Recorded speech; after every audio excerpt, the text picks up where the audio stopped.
ওই ব্রিজটা ভাঙা অনেক লোক আহত হয়েছে, আমি নিজেও আহত হয়েছি।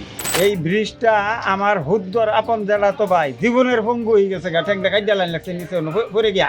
ময়মনসিংহের ত্রিশাল উপজেলার পোড়াবাড়ি বাজার এলাকা ক্ষীর নদীর ওপর নির্মিত পুরনো এই বেইলি সেতুই দুই উপজেলার মানুষের একমাত্র ভরসা।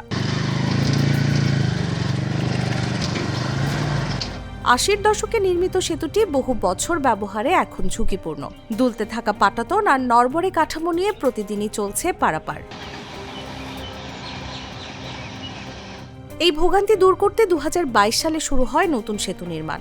প্রায় ৮,৬৮,০০,০০০ টাকা ব্যয়ের প্রকল্পে ৭০ মিটার দীর্ঘ সেতুর কাজ এগোয় দ্রুতই, কিন্তু শেষ মুহূর্তে এসে বাধে জমি অধিগ্রহণ জটিলতা।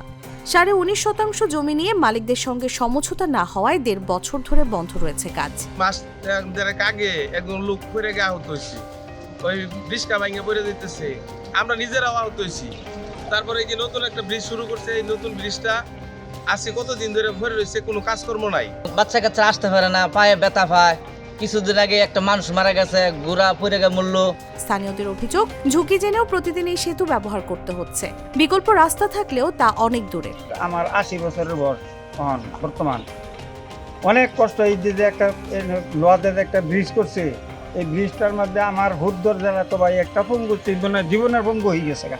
হ্যাঁ, এই ব্রিজটার লিগে আমার মনের এইরকম একটা আকাঙ্ক্ষা আছে, কখন জানি মারা যায় ব্রিজটা একটু দেখে যাইতাম। জানা গেছে জমির মালিক ২০ থেকে ২২ জন, প্রতি শতাংশ জমির দাম চাওয়া হচ্ছে প্রায় ২৫ লাখ টাকা। ক্ষতিপূরণ না পাওয়ায় জমি ছাড়তে নারাজ মালিকরা। কিছুদিন আগে বলছে যে আমরা ১৫ দিনের আগে, ঈদের আগে আমরা টাকা পাবো।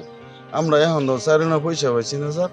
এটা সরকার জানে, এখন আমগর যদি এমনি নেয়গা, আমরা গরিব মানুষ, অল্প কিছু সামান্য অল্প জায়গা, এই জায়গাটুক দিলে আমরা যে থাকবো কই, এটা নিজেই আমরা ব্যস্ত আছি।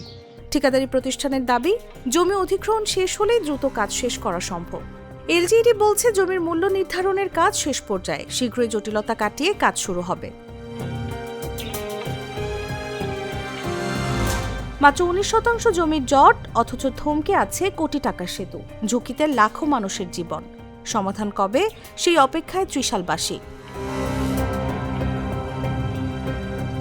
নিউজ ডেস্ক, জাগো নিউজ।